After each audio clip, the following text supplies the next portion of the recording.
Hello everyone.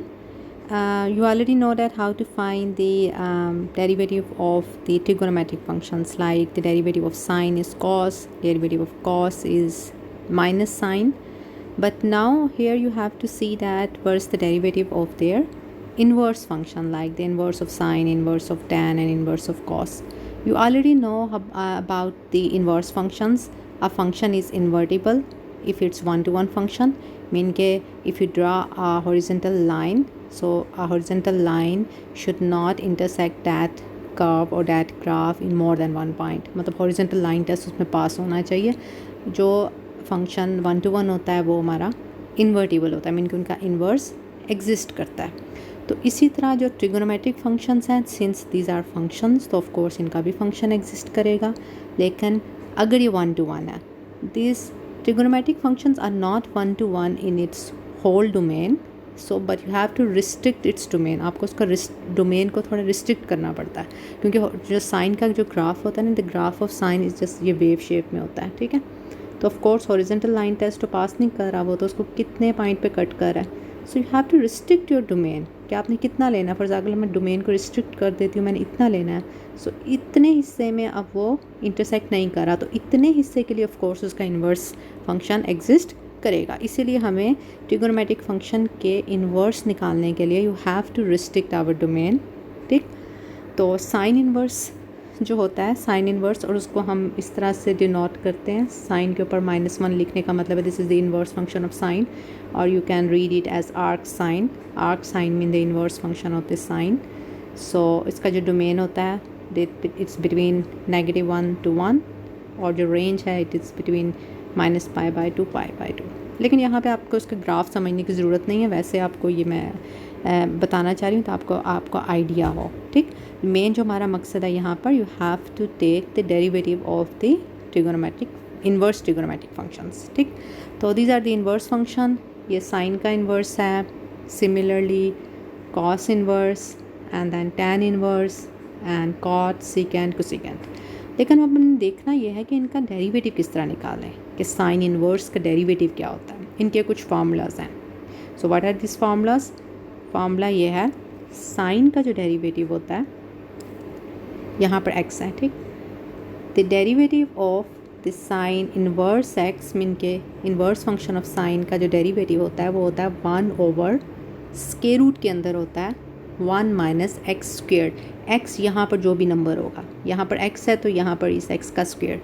If you have here something else like f of x, ठीक, मतलब means if you have some function of x instead of x की जगह आपके पास x² है, x³ है, 2x + 3 है for example. ठीक, तो यहाँ पर भी फिर उसी चीज़ का स्क्वायर होगा.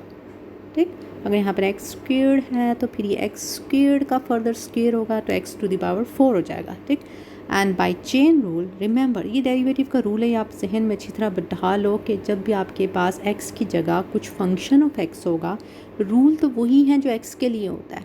सिर्फ फर्दर चेंज क्या होता है, you have to multiply the derivative of that function with it. Mean कि x का तो डेरिवेटिव 1 होता है ना, लेकिन अगर x की जगह हमारे पास x² है तो वही रूल अप्लाई होगा जो x के लिए अप्लाई होना था. सिर्फ फ़र्क इतना है कि आपको इस x² का डेरिवेटिव साथ मल्टीप्लाई करना ज़रूर है. This is the chain rule, और ये रूल तो हम डेरिवेटिव में हर जगह अप्लाई करते रहे हैं. जहाँ भी x की जगह कुछ फंक्शन ऑफ x है, you have to multiply this your answer with the derivative of that function. ठीक, तो रूल आपके ये हैं, आपने ये रूल समझने हैं.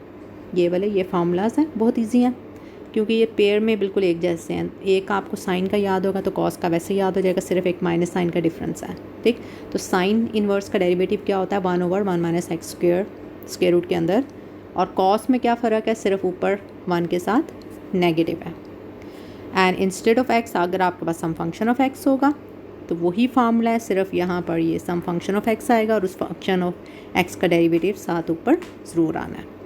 टैन का क्या होता है, टैन और कॉट एक जैसे हैं. टैन में पॉजिटिव है, कॉट में नेगेटिव है. बस इसमें स्क्वायर रूट नहीं होता नीचे, और दरमियान में प्लस साइन है. साइन में होता है ना 1 - x², और ये स्क्वायर रूट के अंदर है.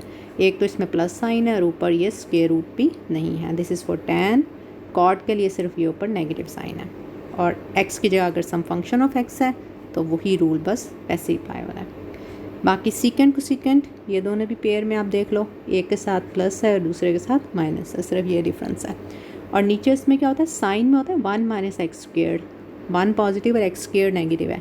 यहाँ पर उल्टा है, एक्स स्क्वेयर्ड पॉजिटिव है और 1 नेगेटिव है, एक ये डिफरेंस है बस। साइन के साथ दूसरा डिफरेंस, ये एक्स का मोड बाहर है, उसमें नहीं होता था, इसमें एक्स का मोड साथ नहीं होता था। ठीक, तो फॉर्मूले ईजी हैं आपका, आई होप आपको याद हो गए होंगे। साइन के लिए 1 ओवर स्क्वायर रूट के अंदर 1 माइनस एक्स स्क्वेयर, और कॉस के लिए साथ माइनस। साइन का याद, बस आपने साइन का याद रखना है, टैन का रखना है, सीकेंट का। कॉस, कॉट और कोसेकेंट तो बस साइन का याद है तो उसके साथ नेगेटिव करोगे तो कॉस का हो जाएगा। टैन का याद है, उसके साथ नेगेटिव करोगे तो कॉट का हो जाएगा। सीकेंट का अगर याद है तो उसके साथ नेगेटिव करोगे तो कोसेकेंट का हो जाएगा। ठीक, अब मैं इसमें से कोई एक आपको ड्राइव करके बता देती हूँ कि ये आया कहाँ से। आप सोच रहे होगे कि साइन इन्वर्स का जो डेरिवेटिव है वो ये ही क्यों होता है। ठीक है, इसको हम ड्राइव कर लेते हैं, बहुत इजी है। हम साइन इन्वर्स एक्स को अगर मैं वाई ले लूँ, उसको मैं वाई कंसीडर कर लेती हूँ। ठीक, यहाँ पे मैंने इसको वाई कंसीडर कर लिया यहाँ पर। उसके बाद sine, I can shift sine here, shift हो जाएगा तो ये साइन वाई बन जाएगा x. No, I want to take its derivative on both side with respect to x. X के रिस्पेक्ट मैंने इसका डेरिवेटिव लेना है। अच्छा, रिमेंबर ये जो on the left hand side जो आपका फंक्शन है वो साइन ऑफ वाई है। पहले साइन का रूल अप्लाई होना है। What's the rule of sine? The derivative of sine is cos, cos of the same angle. Angle यहाँ पर वाई है, ये वाई एंगल में है, so derivative of sine of y will be cos of y. ये तो हो गया। फिर एंगल का भी तो डेरिवेटिव साथ आता है, और since we are taking its derivative with respect to x, not with respect to y, so y का derivative with respect to y 1 होगा, but here we are differentiating with respect to x। तो जब भी आप y का derivative with respect to x लेते हो, remember dy dx साथ आता ही आता है। if you remember from implicit differentiation जो हमारे पिछले लेक्चर का हिस्सा था, implicit derivative में हम यही करते थे ना, dy dx साथ आना ही आना है। तो दोबारा देख लो, साइन y का डेरिवेटिव, साइन का डेरिवेटिव कॉस, और y का डेरिवेटिव dy dx, वो तो आना ही आना है साथ। x का डेरिवेटिव क्योंकि विद रिस्पेक्ट टू x ले रहे हैं, और x का derivative with respect to x is 1, क्योंकि dx ओवर dx क्या होता है 1। उसके बाद क्या किया, कॉस y को दूसरी साइड पे शिफ्ट कर दिया। कॉस y किसके इक्वल होता है? 1 माइनस साइन, क्योंकि sine square y plus cos square y is equal to 1। तो कॉस स्क्वेयर y क्या होता है आपका? कॉस स्क्वेयर y आपका होता है 1 माइनस साइन स्क्वेयर y। क्योंकि हमें कॉस y चाहिए तो दोनों साइड पे स्क्वेयर रूट ले लेंगे। अब स्क्वेयर रूट जब भी लेते हो तो प्लस माइनस ज़रूर आता है, लेकिन यहाँ पे हमने प्लस वाला कंसीडर किया। प्लस वाला हमने इसलिए लिया है क्योंकि जो हमारे जो डोमेन का हिस्सा था उसमें माइनस, ये अगर ग्राफ पीछे देखो ना, माइनस π/2 से π/2 था, और ये कौन सा क्वाड्रेंट बनता है? ये बनता है फोर्थ और फर्स्ट। और फोर्थ और फर्स्ट में कॉस पॉजिटिव होता है, cast, if you remember cast. Fourth and first में कॉस हमारा पॉजिटिव होता है, और ये कॉस की तो वैल्यू है, इसलिए हमने प्लस वाला चूज़ किया, इसलिए नेगेटिव वाला नहीं चूज़ किया। ठीक, यहाँ पे प्लस वाला चूज़ किया बिकॉज ऑफ दैट रीज़न। अब साइन वाई की कहाँ क्या था? एक्स के इक्वल था, इसकी जगह एक्स पुट कर दिया, और ये वाई क्या था? वाई साइन इन्वर्स था। तो अब देखो ना, वही नहीं निकल आया, वही जो फार्मूला मैंने आपको बताया था अभी। सो ये इस तरह ड्राइव हुआ है। ठीक, लेकिन आपको क्वेश्चन जो होंगे वो इससे डेरिवेशन नहीं आएंगे, आपने सॉल्व करना है। जिस तरह ये जो क्वेश्चन एग्जांपल नंबर 1 है, आपके क्वेश्चन इस टाइप के होंगे, your function is given, you have to take its derivative. तो डेरिवेटिव कैसे लेना है? ये sine inverse of this thing, ये उसके एंगल में है। तो पहले साइन इनवर्स का फार्मूला आपके जहन में आ जाना चाहिए। क्या था? 1 माइनस एक्स स्क्वेयर्ड का स्क्वेयर रूट। ठीक, but here instead of x you have x cubed. So यहाँ पर x की जगह क्या आ जाना है? एक्स क्यूब, और फिर ऊपर एक्स क्यूब का डेरिवेटिव साथ मल्टीप्लाई होना है because of the chain rule. ठीक, क्योंकि x की जगह जब भी कोई और चीज़ होगा तो आपने याद रख लेना, जहन में अच्छी तरह बैठा लो, उसका डेरिवेटिव साथ ज़रूर मल्टीप्लाई होना है। ठीक, तो आप इस ये डैश का मतलब derivative of x cubed is 3x squared, और ये 3 इंटू 2, क्योंकि पावर इंटू पावर जो होता है ना वो मल्टीप्लाई होते हैं, ये भी पावर है वो भी पावर है, तो 3 इंटू 2 6, तो ये हमारा आंसर आ जाएगा। ठीक, सिमिलरली नेक्स्ट वन देख लो, tan इनवर्स का डेरिवेटिव लेना है। tan का इनवर्स का डेरिवेटिव क्या था? 1 plus x squared, 1/1 plus x squared. Instead of x now I have this whole thing. ये x की जगह, मतलब ये एंगल की जगह मेरे पास ये पूरा है, तो यहाँ पर इस x की जगह मैंने ये होल थिंग लिखना है, ठीक है. तो 1 प्लस दिस होल थिंग का whole square and what else, this whole thing जो यहाँ पर x की जगह मेरा ये है, उसका डेरिवेटिव ऊपर आना है, ठीक. अब ये जो होल थिंग था इसका डेरिवेटिव ऊपर आना है.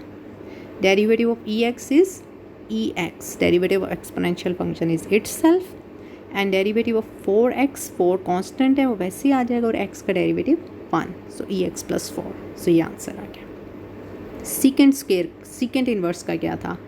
सीकेंट इन्वर्स का साइन की तरह था, साइन में 1 माइनस था, इसमें x स्क्वायर पहले है 1 बाद में, एक ये डिफरेंस था, और ऊपर बाहर क्या था, x का मॉड, ये था सीकेंट, और कोसीकेंट में सिर्फ माइनस ऊपर लग जाता था.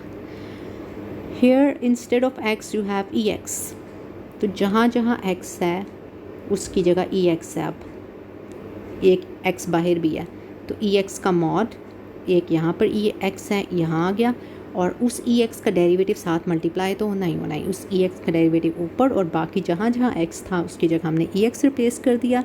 ई एक्स का जो मॉड होता है, ई एक्स का जो ग्राफ इफ़ यू रिमेंबर, वो यूँ होता है, वो नेगेटिव साइड पे बनता ही नहीं है, वो होता ही हमेशा पॉजिटिव है. तो पॉजिटिव नंबर का absolute value of course is a positive number, so इसका एब्सोल्यूट वैल्यू इटसेल्फ आ गया.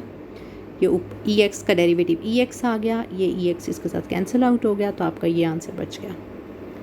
ठीक, नेक्स्ट एग्जांपल भी देख लेते हैं. यहाँ पर आपने कॉस इन्वर्स निकालना है. कॉस इन्वर्स क्या था?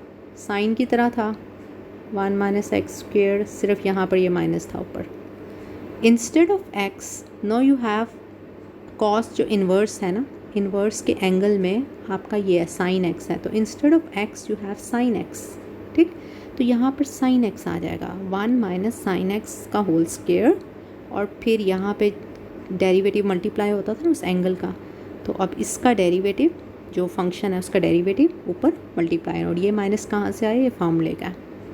तो साइन एक्स का डेरिवेटिव कॉस, और ये नेगेटिव बाहर वैसे ही है, ये साइन स्क्वायर हो गया, 1 minus sine square cos square हो गया, 1 minus sine square cos square हो गया, और ये square root.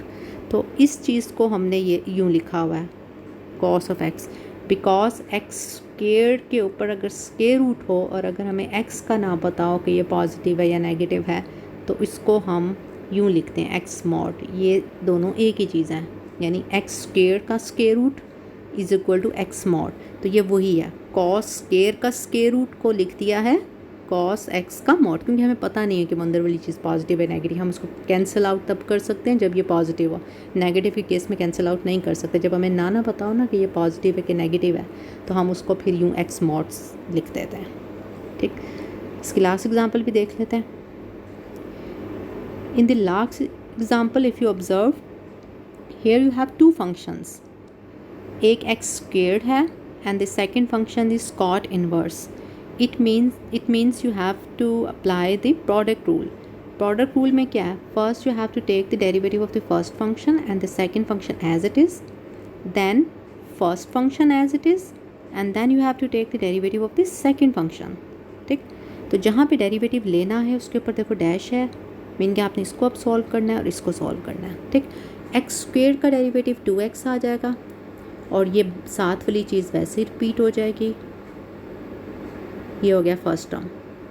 Second term, this x square तो वैसे ही आ जाएगा साथ, अब मल्टीप्लाई होना है इसके डेरिवेटिव के साथ. अब ये जो चीज़ है ये इन्वर्स फंक्शन है. किसका इन्वर्स है? कॉट का. कॉट का किस तरह था इन्वर्स? बिल्कुल टैन की तरह था, यहाँ पर प्लस, यहाँ पर सिर्फ माइनस होता था. ठीक, तो ये इसका डेरिवेटिव है कॉट इन्वर्स का. लेकिन x की जगह I have 2x, so here instead of x I will write 2x, and 2x का स्क्वेयर हो जाएगा 4x स्क्वेयर्ड. ठीक, उसके बाद उस 2x का डेरिवेटिव विच इज़ 2 वो ऊपर आएगा. ठीक, तो ये 2 ये बाहर वाले x स्क्वेयर के साथ मल्टीप्लाई हो गया, तो ये 2x स्क्वेयर, और ये बन गया आपका answer. Is it clear? Okay, in the next video we will start L'Hopital rule.